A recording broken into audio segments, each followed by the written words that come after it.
ಮಳವಳ್ಳಿ ಪಟ್ಟಣದಲ್ಲಿ ಬೆನಮನಹಳ್ಳಿ ಕೃಷ್ಣಪ್ಪ ಎನರ್ಜಿ ಲೋಕಾರ್ಪಣೆ. ಶುಭಾಶಯ ಕೋರಿದ ಗಣ್ಯಾತಿ ಗಣ್ಯರು. ಮಳವಳ್ಳಿ ಪಟ್ಟಣದ ಮಳವಳ್ಳಿ ಮತ್ತು ಅಲಗೂರು ರಸ್ತೆಯ ರಾಷ್ಟ್ರೀಯ ಹೆದ್ದಾರಿ 948 ರಲ್ಲಿ ಪ್ರತಿಷ್ಠಿತ ಭಾರತ್ ಪೆಟ್ರೋಲಿಯಂ ಕಂಪನಿಯ ಬೆನಮನಹಳ್ಳಿ ಕೃಷ್ಣಪ್ಪ ಎನರ್ಜಿ ಇಂಧನ ಸೇವಾ ಕೇಂದ್ರ ಶುಕ್ರವಾರ ಲೋಕಾರ್ಪಣೆಗೊಂಡಿದೆ.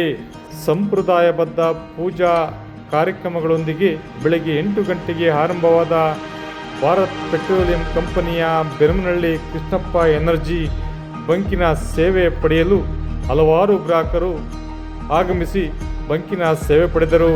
ಇದಲ್ಲದೆ ರಾಜಕೀಯ ಪಕ್ಷಗಳ ಗಣ್ಯ ವ್ಯಕ್ತಿಗಳು, ಮಾಜಿ ಹಾಲಿ ಜನಪ್ರತಿನಿಧಿಗಳು ಆಗಮಿಸಿ ಶುಭ ಕೋರಿದರು. ಈ ಶುಭ ಸಮಾರಂಭದಲ್ಲಿ ಮಂಡ್ಯ ಜಿಲ್ಲಾ ಪೆಟ್ರೋಲಿಯಂ ಅಸೋಸಿಯೇಷನ್ನ ನಿರ್ದೇಶಕರು ಹಾಗೂ ಉದ್ಯಮಿಗಳು, ಮುಖಂಡರು ಆಗಮಿಸಿ ಶುಭ ಕೋರಿದರು. ಇದಲ್ಲದೆ ವಿಧಾನ ಪರಿಷತ್ತಿನ ಮಾಜಿ ಉಪಸಭಾಪತಿಗಳಾದ ಮರ್ತಿಬ್ಬೇಗೌಡರು, ಮಾಜಿ ಸಚಿವರಾದ ಬಿ ಸೋಮಶೇಖರ್ ಆಗಮಿಸಿ ಶುಭ ಕೋರಿದರು.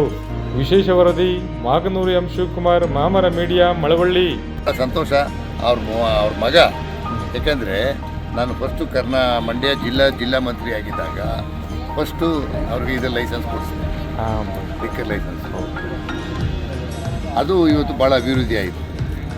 ಅದನ್ನು ಮಧ್ಯೆ ಅವರು ರಾಜಕೀಯ ಬೇರೆ, ಸಹಾಯ ಬೇರೆ ಅಂತ ತಿಳ್ಕೊಂಡು ಜನ ಇವತ್ತು ಮಧ್ಯೆ ಅವ್ರೇನು JDS ಇದು ನಾನು ಕೇರ್ ಮಾಡಲಿಲ್ಲ. ವಿಶ್ವಾಸ ಹಂಗೆ ಇಟ್ಕೊಂಡಿದ್ದೆ.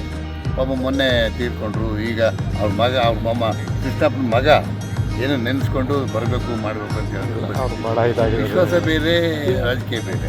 ರಾಜಕೀಯ ಭಾಳ ಕೆಟ್ಟ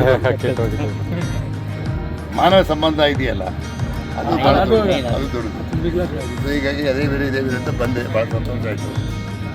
ನೇರ, ದಿಟ್ಟ, ನಿರಂತರ ಸುದ್ದಿಗಳಿಗಾಗಿ ಮಾಮರ ನ್ಯೂಸ್ ವೀಕ್ಷಿಸಿ, ಸಬ್ಸ್ಕ್ರೈಬ್ ಆಗಿ. ಧನ್ಯವಾದಗಳು. ಶುಭ ದಿನ.